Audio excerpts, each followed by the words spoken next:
Support comes from the Rosa Parks Museum on Troy University's Montgomery campus. Located on the spot of Mrs. Parks' historic 1955 arrest and featuring exhibits that chronicle the history of the Montgomery bus boycott. More information at troy.edu/Rosa Parks. From Troy Public Radio and Troy University in partnership with the Alabama World Affairs Council, this is Speaking Globally, and I'm Walter Gavan. Welcome back to Speaking Globally, where we look at the history, politics, and culture of different regions and countries around the world and talk with people who can provide context and insight into some of the most important global issues we face. This week marks the 3-year anniversary of Russia's invasion of Ukraine, and for 3 years, the United States and its European allies have supported the Ukrainian war effort by sending weapons and supplies. In all that time, the fact that it was Russia who instigated this war with its invasion of Ukraine was an uncontested fact for anyone not within Moscow's sphere of influence and disinformation. But just last week, President Trump called into question that very idea, saying of the Ukrainians, "Today I heard, we weren't invited." Well, you've been there for 3 years. You should have ended it 3 years. You should have never started it. The president has promised to bring Russia's war in Ukraine to a speedy end. Top U.S. and Russian officials met last week in Saudi Arabia. Noticeably absent from these negotiations, the Ukrainians. Ukrainian President Zelensky said last week that he would not accept any deal reached in the talks and said Trump, quote, lives in this disinformation space. This is obviously a complex and rapidly evolving situation. Here to help us make sense of it all is Stephen Humphreys, who has become actively involved with assisting the Ukrainian war effort. After the Battle of Irpin, an early turning point in the Kyiv offensive, Stephen decided to go to Ukraine to offer his assistance. Since then, Humphreys, an attorney, has worked on war crimes investigations, volunteered in training Ukrainian armed forces, and taught law and history at the Taras Shevchenko National University in Kyiv. He has taken photographs documenting the people, cities, and landscape of Ukraine as they are now, war-torn, yet bonded together and resilient amidst incredible destruction. He is about to travel back to Ukraine for the 12th time since the war began. I spoke to Stephen on the 13th of February, just days before the president made his controversial remarks. Welcome to Speaking Globally, Stephen, and thank you for being with us to discuss the war in Ukraine. Thank you, General Gavan. I am very happy to be here. It's a timely topic, to say the least. Yes, and it has been a busy couple of days on this front. It's tempting to dive right into current developments, and we'll get to them. But before we do, let's look at the history that is the context for all that is happening now, and we'll reach way back. Let's go back to the Middle Ages and in that era, since when we look at the rationale for all of this, Russia likes to invoke this. But let's perhaps take a little more clear-eyed view. Could you walk us through some of that? Yeah, so we could do a long historical discourse. I think to cut to the chase. Well, Russia's taken the position that because Putin maintains that somewhere back in the Middle Ages or earlier that Ukraine was part of Russia and therefore Russia has some kind of entitlement to it. Of course, that's an absurd prospect, and it would negate our own Declaration of Independence. The British come back and say, well, you used to be part of us, so therefore we're going to invade you again because you're really our territory. And without getting into all the history, I also just start by saying it is false. If anything, Ukrainian culture predated Russian culture. There was really no such thing as Russia till about 1500. It came out of, and I think they acknowledge that their religion, culture, everything came out of the Kievan Rus. And if anything, Ukraine should be going to claim Russia, which they're not, thank goodness, because we're not in the medieval ages anymore where people just invade their neighbors and see how much they can gobble up and then claim the territory. That's essentially what's happening. Let's move on to more modern events and tell us about the major milestones. 2005, the Orange Revolution. 2014, Maidan and the Russian invasion of Crimea, and then in 2022, of course, finally, we get to the actual Russian invasion of Ukraine. Sure, but I'm gonna take us one step further back to 1991. That's to me the key date of it all because that is when the Ukrainians voted by almost 90% vote, not just a majority vote, but almost a 90% voted for independence from the Soviet Union. And, I just made the reference to our own American Revolution. We believe in self determination. We don't believe that we belong to some king because we were in their realm 1,000 years ago. And we declared our independence in 1776. In 1991, Ukraine declared its independence by an overwhelming vote, including in the so-called Russian areas in the east and the predominantly Russian-speaking areas. Every region of Ukraine voted by a majority to leave the Soviet Union. And, who wouldn't? What a horrible thing, country or whatever it was. It was. And nobody wants to bring it back except for Vladimir Putin and his kleptocrat cronies. So to me, that's the key date. 1991, Ukraine voted for independence from the Soviet Union. That also caused the collapse of the Soviet Union that Ronald Reagan and others strived for decades to achieve. And Ukraine is the entity that brought it about. So we really owe the Ukrainians a debt of gratitude for removing that evil empire off the scene. Let's skip ahead to 2010. A guy named Viktor Yanukovych ran for president, saying that he wanted to follow the wishes of the Ukrainian people to join the European Union, the EU. And instead of doing that in 2014, it was all a big ruse. He was being advised by Paul Manafort, who was being paid by Vladimir Putin. And he tried to backtrack on that. And the people came out in the streets and, wouldn't stand for it. Yanukovych had to flee to Moscow, and Paul Manafort fled back to the United States to become Donald Trump's campaign manager. But also in 2014, at the same time, that's when Putin, whose attempt to take over Ukraine and bring it back into the Russian orbit by subterfuge failed. That's when he invaded Crimea, which let loose a chain of events, including Obama putting sanctions on Russia for invading Crimea, and Putin retaliated by ordering a cyber attack on our elections, and we've been in a downward spiral ever since in our relations with Russia.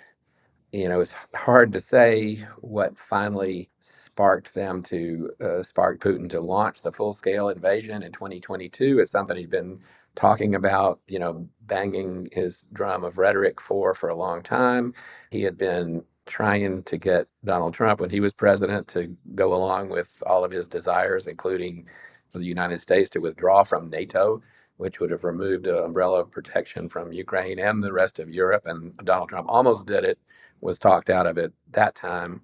And then when Trump was no longer in office, it seems like Putin, feeling like he'd run out of end arounds and indirect means of hauling Ukraine back into his orbit, finally launched the full scale invasion. All those people should understand that there was warfare going on between Ukraine and Russia since 2014, since Russia moved into Crimea and the eastern part of Ukraine. There had been kind of a low, like a low grade virus, like warfare going on. Yeah, you look at Putin's military moves in Georgia in 2008, which essentially has established a frozen conflict. the invasion of Crimea, you mentioned in 2014, the operations in the Donbass in 2014, as you said, too, continuing in kind of a lower intensity struggle there. Maybe that should have telegraphed what was about to happen in 2022. Have the Ukrainians that you've spoken with, have they ever talked with you about whether they really believed he would invade, or that was something that they thought was just even beyond Vladimir Putin's possibilities? Almost every Ukrainian I've ever talked to up until the time that the bombs started falling at 4 o'clock in the morning on February 24, 2022, nobody believed it was really going to happen, even though all the intelligence was saying that was going to happen. We sent many messages. Kamala Harris, who was then vice president, went and spoke directly to President Zelensky, said this is going to happen. But still, it was, and it's understandable, the psychology of the Ukrainians was that this is 2022. Things like that don't happen in the 21st century. That's something back in the barbarous days of Hitler and Stalin. The only people I've talked to who were not completely shocked by it were people in the Ukrainian military who they had been preparing for years for this kind of stationary struggle, in the Donbass. Yeah, let's talk about that because I think it gets overlooked a lot, this period from 2014 to 2022, when really two things are happening. One, as we just spoke about, the Russians and the Ukrainians are already engaged in, a certain amount of combat in the country and in the Donbass. But there's also this training preparation by military aid from NATO and its member countries that's being given to Ukraine, and their armed forces are learning from our armed forces. And it seems to have had a really beneficial effect in thwarting the Russian invasion. Is that your impression? Well, that's certainly true. I mean, they couldn't have been prepared enough, and honestly, they weren't prepared enough. The thing that's really remarkable, Walter, is the entrepreneurial nature of the Ukrainian resistance. When you start looking at it, it almost seems like it's too chaotic to work. But there were a lot of people at a local level taking their own initiative to do things. It's been such a cloud of dust that it'll take some military historians to go back and really piece together what happened. But a lot of the things that happened, like the blowing up the dam on the Irpin River, that seems to have been a really local, almost individual decision by somebody. There was a lot of resistance, organized in small groups. So, a lot of the entities involved, were not really integrated into the official, Ukraine military. You hear a lot about the Azov brigade, for example, which was kind of its own separate entity. So it almost was not a centrally controlled struggle, at least, and certainly that's the case with the defense that sprung up around Kyiv. The Ukrainians actually encouraged a kind of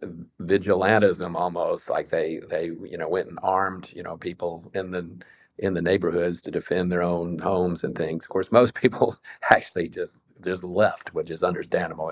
They didn't want to stand and face the Russian army with their shotgun. But there were lots of groups that were kind of self-organized and operating independently alongside the regular Ukrainian army. As we look at that incredible day, February 24th, 2022, the day that Russia invaded Ukraine, in spite of all of the denials that it would not do so, I remember thinking just how outrageous it was. I mean, that this blatant violation of UN Charter, of all the rules that had been put in place to prevent exactly this sort of thing after World War II. I was hoping the Ukrainians would last a while, that they would really bloody the Russians' nose and make it difficult. But they surprised me, and I really was elated to see them hold their own while the Russians floundered in initial operations. Where were you, and how do you remember it? Well, I was just, back in the United States. The interesting, everybody thinks I've spent so much time in Ukraine the last 3 years, but before the full scale invasion, I had never set foot in Ukraine and really hadn't thought that much about Ukraine. But interesting enough, at the time, February 2022, I was very busy working on criminal investigations of the Russians, uh, both organized crime and intelligence, election interference in U.S. elections in the United States. So that's what really struck a chord with me when the Russians invaded Ukraine, and I decided that that was the most important thing going on in the world. And like, Hemingway and all those characters back in World War I was like, I got to go over there and see what I can do to help in person. I'm not satisfied with sitting on the couch and watching it on TV, but I was very struck, as many people were, by the images of the people crossing the destroyed bridge at Irpin, carrying everything they could, fleeing from the Russian forces. And interestingly enough, ended up that a lot of my work ended up centering around Irpin, and including some things I never really envisioned when I went over there that just kind of developed organically somehow, including teaching at the university. Well, you But really did but take a dramatic step by going there yourself. Tell us a little bit more about, getting there and linking up with the people who mattered, because that's no easy thing. Just to jump on an airplane, go to a country, and say, "Okay, I want to help." Walk us through some of that. Fortunately, I'd had a lot of background in that, going back to my days working in the U.S. Senate, and I'd been involved in investigations in places like Cuba and Iraq. So I had some experience like jumping in a country and networking around, and you do just like you're going to go visit anywhere. You like try to figure out who knows people there. And it's interesting, you never know what connection you make will come to. There was a group from Ukraine of parliament members who had come, and this was long before there was any dream of having a war with Russia. These even before the problem started in 2014, that had come to visit Birmingham, Alabama, and visited the mayor's office. And they had set up a thing where the city of Birmingham was sister cities with Vinnytsia. And, usually those things are just, honorific and don't really, mean anything. And everybody has got a plaque on their desk, but there's not much else comes of it. But that's an example of one thing where I, through the city of Birmingham, got connected with the people that they had met, over 10 years before, who had come to Birmingham, some of whom, happened to be in the RADA. So I was able to, just immediately get connected at a pretty high level. So, and I just kind of worked it from there the way I had learned to do it in Cuba and other places. Now it's kind of funny. I feel like I know more people in Ukraine than I do in America. That might be true. You mentioned a couple of things, but what roles did they find for you to fill? I started off kind of making my own role. I was out in Irpin, and I met with a group of Ukrainian lawyers, and we started working on documenting all the damage done by the Russian forces when they occupied. Of course, Irpin and especially Bucha are famous for having been occupied by the Russians for 6 weeks, and then when the Russians were forced to withdraw, left behind the most horrific war crimes. I remember a colonel that I met on my first trip over there who was telling me that he came as soon as the Russians cleared out the first Ukrainian forces coming into Bucha, and of course they're trying to secure the town. There's still tanks on fire and everything burning, and he was sitting there screaming at his commanders, going like, we've got to close this down because this is a crime scene. But of course, everybody didn't completely ignore him, but mostly ignored him because, yes, a crime scene and we need to, secure it and investigate all these murders. But of course, there were military necessities that kind of overrode, completely, shutting down the place for a crime investigation. So it's complicated. Did the Ukrainians quickly mobilize an effort to integrate people from all the countries who were coming to help?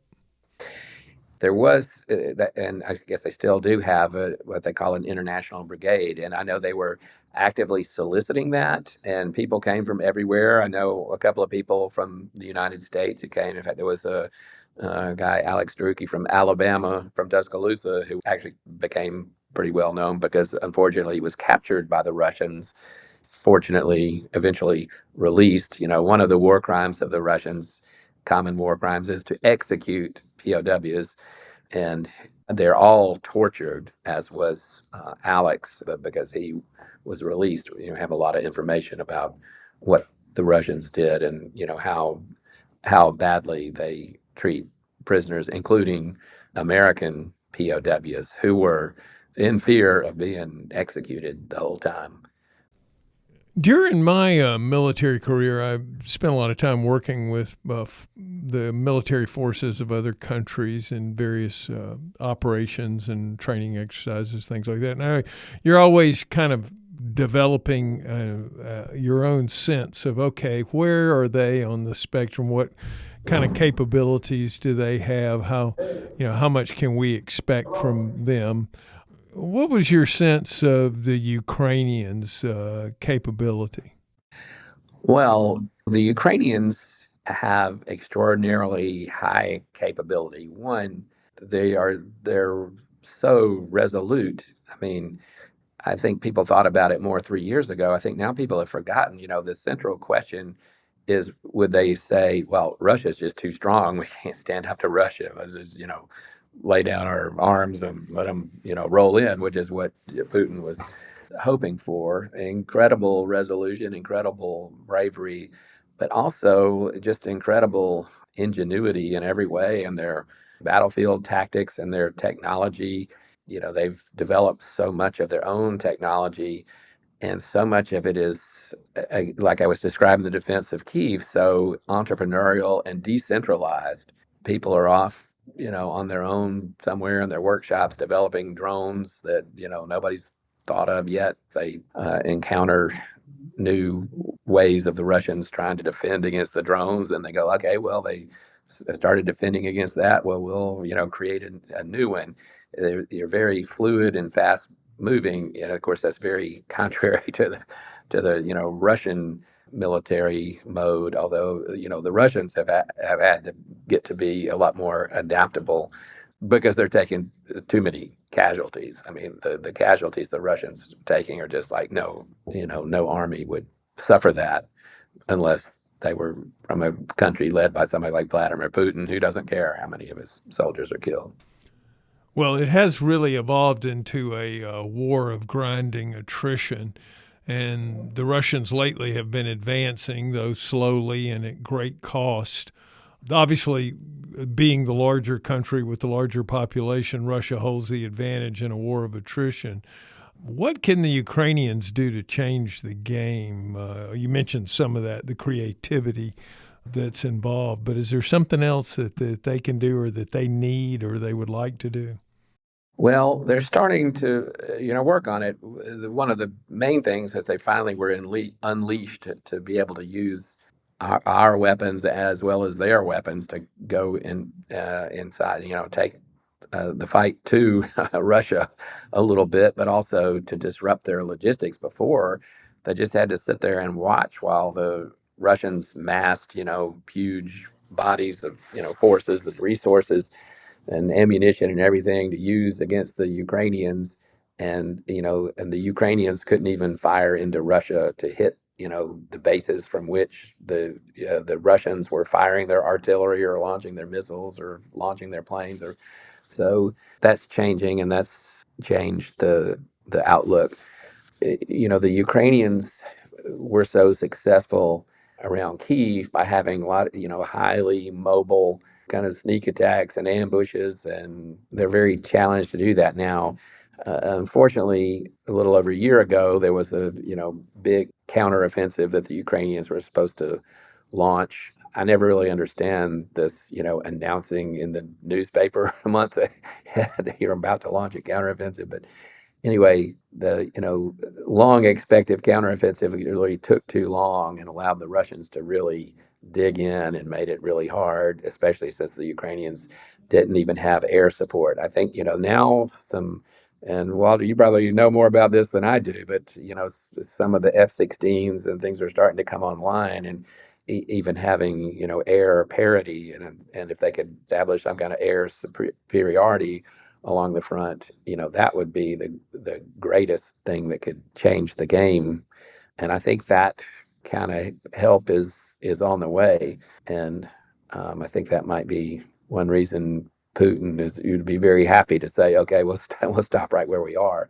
I think that there is a real possibility that the Ukrainians could push the Russians back. And I think if they had had the air support and things a year or so ago when that big counteroffensive was launched, they could have really pushed the Russians back. And at the time, they did have a counteroffensive where they retook territory all the way up to Kharkiv and to Kherson. And I think if they'd had the real support and been able to, use longer range weapons and have air support, I think that was the time that the Russian military was on the verge of crumbling and really could have been struck a fatal blow. Now they have so many men in place, and so thick defenses with fortifications and mines and everything else. It's hard for the kind of fast moving tactics that the Ukrainians were so successful with before to succeed like they did when they retook Kharkiv and Kherson. Yeah, on this program before, I've discussed with various of my guests the lead time that's involved in something like air power. Of course, someone like me with a background in that, I was surprised that we didn't really move out in a hurry to give the Ukrainians more of a capability in that regard. Because, like you said, there's a long lead time in getting that. It's not something you just turn on with a switch. And so I think if there's a critique to be made of our own support, it's not so much in the volume, but in the not getting capabilities, advanced capabilities like air power to them in a hurry so that they could get trained up in that and be able to employ it. Well, let's get to the events of the last couple of days where President Trump has had conversations with Vladimir Putin as well as with President Zelensky of Ukraine, while Secretary of Defense Hegseth has been talking to our NATO allies. And it looks like the initial readout is that President Trump would like to see a deal. As to whether the Ukrainians get a voice in that deal, that remains to be seen. Meanwhile, Secretary of Defense Hegseth has said that the Ukrainians' aspirations are unrealistic in terms of their goals. Meanwhile, too, our NATO allies have said they want to be in on the conversation. Have you heard anything from your Ukrainian contacts, what the reaction to these developments? The Ukrainians obviously have been very concerned for a long time about what is going to happen. Again, they're also doing their best to make the best of it. When you look at their experience with Trump, Trump cut off the aid to Ukraine twice. Once when he was president, this was before the full-scale invasion, and Congress had voted, lots of Javelin missiles to, be sold to Ukraine, and that's when Trump famously said, "Well, you have to do us a favor, though," and actually had been holding up that aid for months that the Ukrainians desperately needed. And this is just when they had the kind of low-level conflict going on in the Donbass. And that was cutoff number one. Cutoff number two, Trump was not even president, but prevailed upon the Speaker of the House, Mike Johnson, to not allow a vote on aid to Ukraine when there were actually majorities and somewhat bipartisan majorities ready to vote aid for Ukraine, but they were not allowed to vote on it. And that went from December 2023 all the way until April 2024. And during that cutoff of aid, that was the the direst things ever were for the Ukrainians. I mean, their defenses were about to collapse. They were rationing ammunition and artillery shells, and that's when Putin started really pouring it on them. And Putin sent in more troops, more artillery, more tanks, more everything. And the Ukrainians were sitting there going, each artillery piece could fire 10, 10 rounds a day. And they really had to ration their ammunition until like it was almost like a broken arrow situation where if the Russian masses were right on top of the Ukrainian positions, they were allowed to use artillery on them. So that was a real disaster. That was not friendly act by Trump. Trump also famously tried to say it was the Ukrainians and not the Russians who had hacked the DNC before the 2016 election. So, and I'm speaking totally for myself, the Ukrainians would never say any of this. They're trying their best to work with whoever is in power.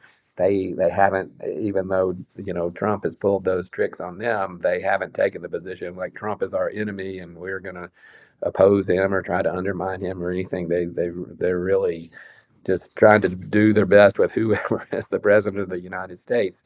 And I think Zelensky has done a very good job of trying to use some of Trump's, personality quirks and the realization that everything's personal with transactional with Trump. That Zelensky will try to play that game and be his friend and be a better friend to Trump than Putin is. Why somebody wants to be friends with Putin who like murders Navalny? I mean, I don't really understand that. But speaking completely for myself, I'm sure it voices concerns the Ukrainians have that they would never say. That what Hegseth said yesterday morning was totally alarming. That Ukraine would not be allowed to join NATO, and that they could not get their 2014 borders back. And of course, I think people understand in some kind of negotiation, Ukraine might have to give up something. I don't really understand when you're talking about you're the art of the deal and you're the big deal maker. Your opening position is that you fold on all of your major bargaining points.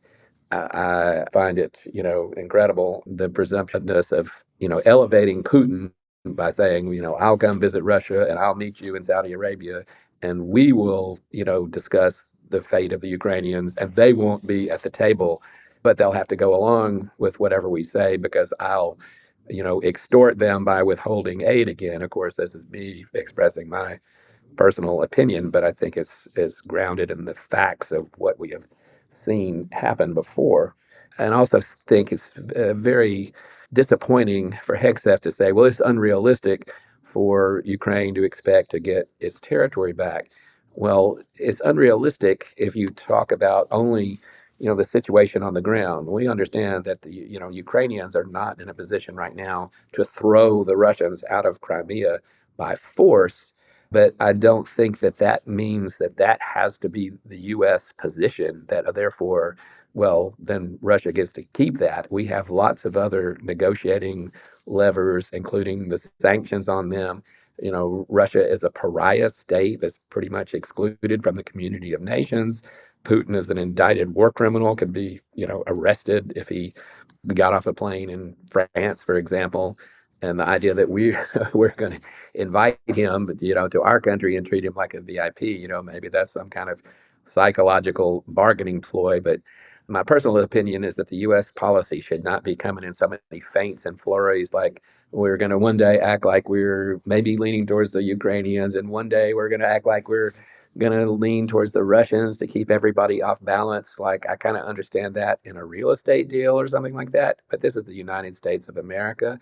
And I think our voice should mean something. And I think our value, we should be resolute in our values. And I think we should be very clear in our position that what Putin did was invasion of a sovereign neighbor. It is illegal aggression. It is, massive war crimes, and that we don't countenance or tolerate that. Putin has failed in his effort to prove that Ukraine is really part of Russia and the Ukrainians really want to be part of Russia. Over 3 years, the Ukrainians have proven very strongly they do not want to be part of Russia, and who would? Want to be a part of a country where your political opposition is thrown in jail and murdered. I think that the United States should be standing up for its values. We're a country that was created on the principle of self-determination. We go back to what we started talking about in this podcast. The Ukrainians voted in 1991 to be free from the Soviet Union, and we should say, God bless them. We want to help them. So I would like to see the United States talking less about like what's a practical reality and what the Ukrainians could accomplish by force, and what we can accomplish by the force of our will, by our own resolution, by standing up for our values and using the leverage that we have. The Russian economy is in terrible shape. President Biden put even stronger sanctions on their oil industry. So there are lots of levers like that can be used to say, well, Putin, we maybe Ukraine maybe can't throw you out, but you should get out. Well, we also have our allies, and it'll be interesting to watch to see to the degree they will stand up and try to make up for any gaps, and also voice their strong intention to be part of that settlement, that they can't be ignored in any deals that are made. Before we wrap up, I want to talk just a bit about something else that you've done over there, which even in the midst of war, you managed to find beauty and art. Tell us about your photographs and the exhibits you've had here in the U.S. and other places, and what the reaction has been to it. In a situation like we see in Ukraine, you see the worst of people. We've seen the worst evil from the Russians and what they left behind in Bucha. But in that kind of adversity, it also brings out a lot of the best in people. Heroes stand forth, and a lot of Ukrainians show a kind of quiet heroism just in insisting on keeping to their daily lives. Really, one of the most moving things I saw was I ended up by accident because I was lost at a high school graduation in Hmelnytsky in the middle of Ukraine. And I took a lot of photographs there of the Ukrainians really trying to pretend that there's not a war going on and that they're really keeping to their traditions and they're trying to enjoy some of the nicer things in life. But anyway, I have been traveling all over Ukraine for the various missions that I've been on, and photographing everywhere I go.